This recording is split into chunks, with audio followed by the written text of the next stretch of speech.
To Secretary Remulla, you said that the LGUs will have a bigger role in basic services. How will this look alongside the new provision in the 2026 GAA that bans political involvement? Will the DILG have anti-EPAL guidelines? Anti-alcohol guidelines are enshrined already in the laws of the in the rules of the DBM and the rules of the Office of the President. Ang anti-alcohol guidelines naman klaro na. Pag may violation ng mga politicians, ang tinatawag namin ng mga mamamayan na picturean, i-post sa Facebook at pwede namin imbestigahan. Bawal ilagay ang pangalan na silang nagpagawa, bawal lagay ang kanilang logo, bawal lagay ang kanilang picture. May basic guidelines ang ano nakalagay doon.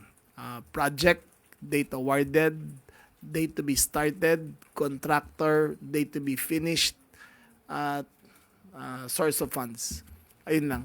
So, yung anti-EPAL campaign, hindi ho sa amin nakasalalay yan, kundi sa mamamayan.